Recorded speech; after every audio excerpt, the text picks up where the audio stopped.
From education funding and property taxes to housing, healthcare, and more, the biggest issues plaguing Vermont are back under the spotlight in Montpelier as the 2025 legislative session is underway. Before getting to debate on those top issues, lawmakers had to select a leader for both the House and Senate.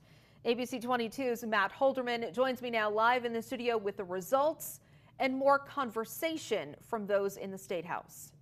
Thanks, Lauren. Well, there won't be much change atop either chamber this biennium, but there is one position that is expected to change hands tomorrow, that being the person who gavels in the Senate every day, the lieutenant governor.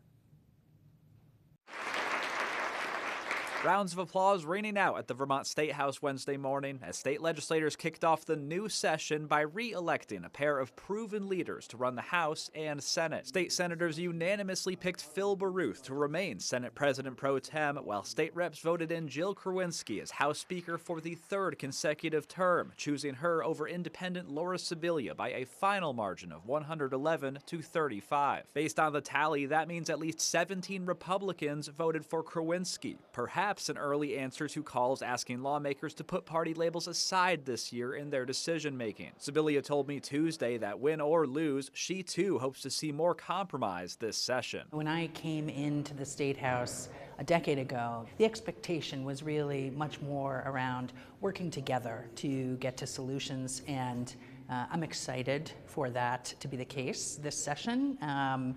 Regardless of the outcome of the Speaker's race. Another person hoping for more collaboration between parties is Lieutenant Governor-elect John Rogers, who's expected to be officially appointed by the House and Senate Thursday morning. Although he expected both Krawinski and Baruth to win, he says the fact that they both had to compete to keep their seats is a good sign of a more balanced legislature. I think it was great that both the Speaker and the Pro Tem had a challenge and realized, that not everybody's on the same page.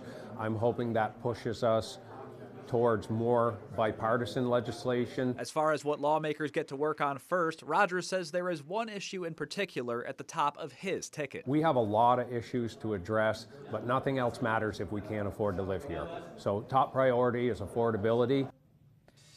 And tomorrow will be another big day at the State House. The legislature will vote on Lieutenant Governor in the morning, and as you heard there, Rogers is expected to be officially affirmed, and that'll happen before noon. Then at 2 o'clock, Governor Phil Scott will be inaugurated for his 5th term in office and will deliver his inaugural address. You can stream that speech live on our website tomorrow. That's mychamplainvalley.com. Live in the studio, Matt Holderman, ABC 22 News.